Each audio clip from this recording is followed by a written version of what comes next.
Welcome to Law Talk Today, a series devoted to bringing you informative and educational programs focused on issues of law, government, and community.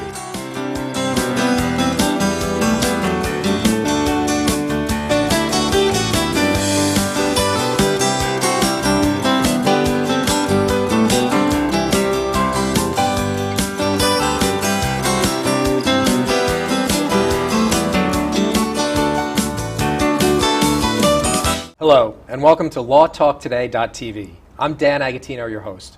Joining us in studio today is Carmen Liuzza, a partner in the law firm of Gruber, Colabella, Liuzza, and Williams, out of Newton, Hopatcong, and Hamburg. Carmen's a member of the Supreme Court of the United States and practices in both criminal law and family law. Carmen, thanks so much for coming in. Hi, Dan. Appreciate it. Thank you for having me. Today, you and I are going to talk about juvenile delinquents, and that is a particular area of law that is focused on, well, on who? People who are what age? People that are younger than 18 years old. Okay. And tell us a little bit about juvenile delinquency law. And let's start off with something like the venue, or where is it that... Sure. Juvenile delinquency law is heard in the state court. That's called the Superior Court. And adults can go to court in municipal court in the town where they reside, or in a town where an offense may occur, or they can have a case in Superior Court. But all juvenile delinquency cases are heard in Superior Court. They're heard not in criminal court, they're heard in the family division. And they're heard in the family division because sometimes there's a need for family services. It's not just limited to this particular incident that the juvenile is accused of, but they may need family type of intervention, family services. So they like these cases to be heard in family court. So even if it's a criminal matter, let's give a hypothetical here. If there is an individual under the age of 18 and they're alleged to have broken into a house, to have assaulted somebody, to have been drinking underage, all these things, family court. They're all heard in family court.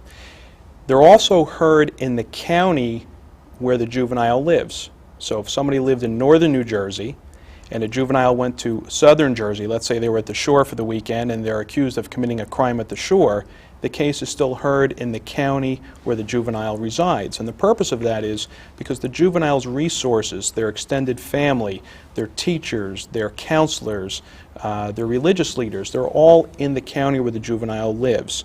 And the purpose of juvenile delinquency law is to rehabilitate the juvenile. There's some punishment involved, but the purpose is to rehabilitate. And so they like to have all those services available and close when trying to determine how to deal with this particular juvenile and this particular incident. Is that different than the way we deal with adult criminals, or is that also to rehabilitate? There is a component of rehabilitation for adults, but the focus is really punitive. It's meant to punish and deter. There's also a specific component for rehabilitation. But in an adult case, the case is heard in the county where the incident occurred.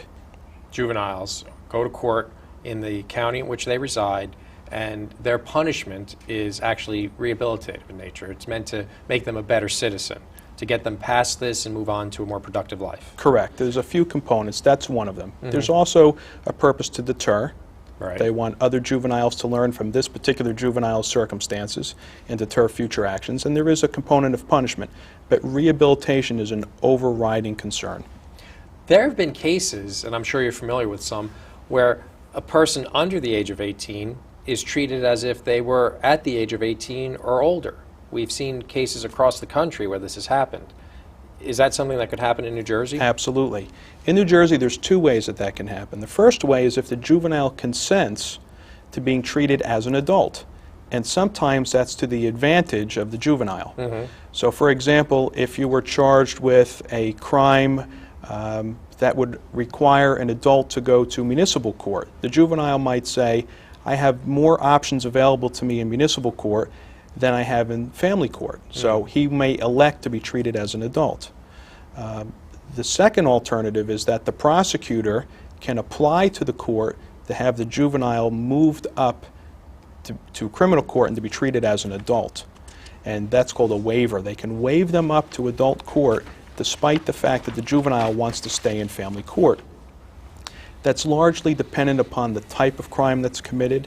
What you hear about in the paper and in news articles is someone that commits a major crime like a murder, Right. and they want to waive them up to adult court and treat them like an adult. There's some very specific statutes and rules as to why that has to occur. Sometimes the burden is on the prosecutor, sometimes the burden is on the defendant, depending on the reason why they're trying to move that juvenile up to be treated as an adult. But yes, they can be treated as an adult. When you say that the specific statutes govern this, have you ever been involved personally in a case? Yes, I had a case a few years ago where a juvenile was accused of attempted murder by swinging a baseball bat and hitting somebody else in the head. And the prosecutor's office was moving to take that case from family court and move it up to adult court so that he would be treated in criminal court. Let's take that example, if you will, or a hypothetical similar to it, and talk about what happens there. So we have a juvenile swinging a bat, maybe horsing around, makes contact with another, and is charged with a crime. The police come. Can juveniles be arrested, or they have to ask permission from the parents? Absolutely. The police can take a juvenile into custody, and there's several reasons why. The first reason is if there's a warrant. If a judge has already made a determination that someone should be arrested, law enforcement can take a juvenile into custody. Second, pursuant to the typical laws of arrest, the police can take a juvenile into custody.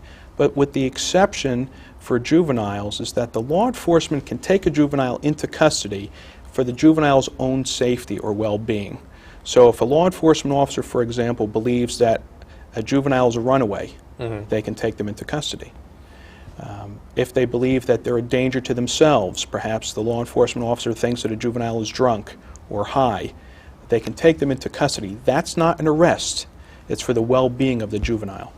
Okay, so we have a police force that's empowered to take children into their custody, but the behavior then, the rules that they're governed by is a little different than with adults, right? There isn't the same kind of, I'm going to read you your rights and then you're going to be invited to talk to me? That's right. They're not necessarily read their rights to begin with, especially if the police are unclear that a crime or an offense has been committed. The police are allowed to detain a juvenile for up to 6 hours. What they're supposed to do first, the police, is they're supposed to notify the parents. And maybe they can work out whether or not this juvenile should be arrested, whether or not a crime or an offense has been committed, and they have to make a determination as to whether or not the juvenile should be lodged in a detention center. But if the police have made a determination that the child does not need to be lodged in a detention center, then they can only hold them for up to 6 hours. They can release them on their own recognizance, they can release them to their parents, but they have to be released before 6 hours is up. Just so the audience knows what you're talking about, what does own recognizance mean? That means you're being released on your own. You're responsible for yourself. There is no bail for juveniles because we presume that juveniles are not working and cannot afford to post bail.